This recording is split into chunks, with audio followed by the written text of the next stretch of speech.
Good morning, everybody. I'm Deputy Commissioner Tariq Shepard, Public Information, NYPD, and with me is going to be our Chief Patrol, John Shell, and we have our Commanding Officer of the Force Investigation Division, Rohan Griffin, and we also have the Commanding Officer of the 83rd Precinct. Today we're just going to update two incidents real quick.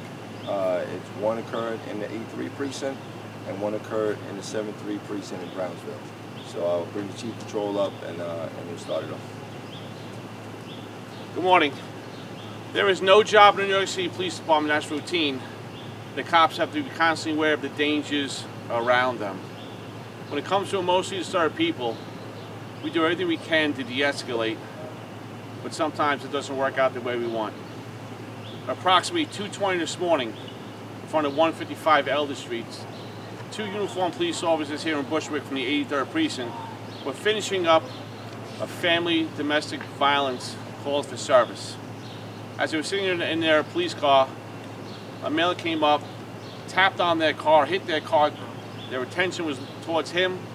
They stepped out of the car and they observed the male, 26 years old, holding not one but two knives.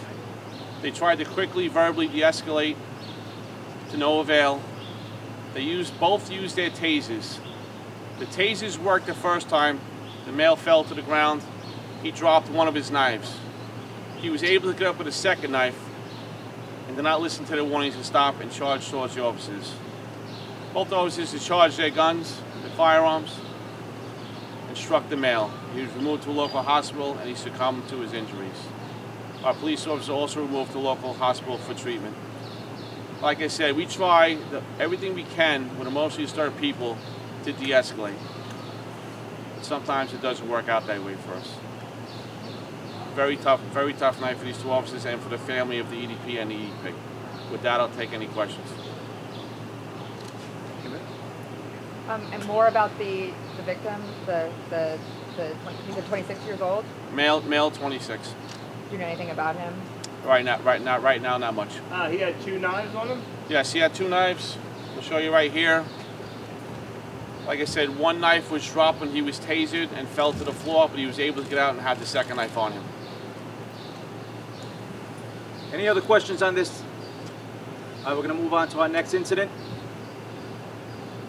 All right, in Brownsville section of Brooklyn, at about 3:30 this morning at Sutter Avenue, Ralph Avenue, detectives from Bronx Narcotics who were assigned to our summer violence reduction zones observed a dispute in front of a store where a male displayed a firearm and pointed it at a female.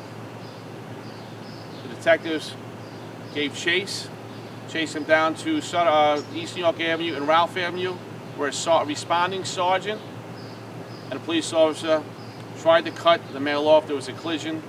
The male was moved to the highest hospital, and he's in surgery. There was a firearm recovered in this incident. These detectives were assigned in Brownsville for gang violence, summer violence. They were exactly where they were supposed to be and probably prevented a shooting tonight. A firearm was recovered in that incident. With that being said, I'll take any questions. Zania? Can you explain again? You said that it was he was cut off and taken to the hospital.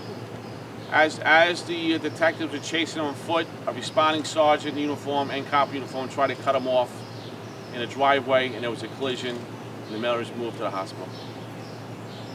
Any other? Wait, he was chased on foot.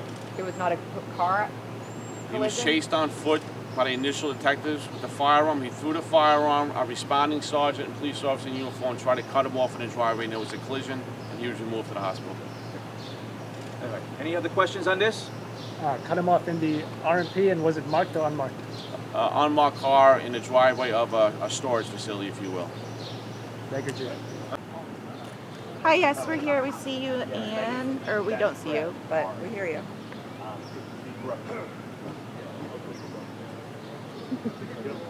Sneaky, sneaky.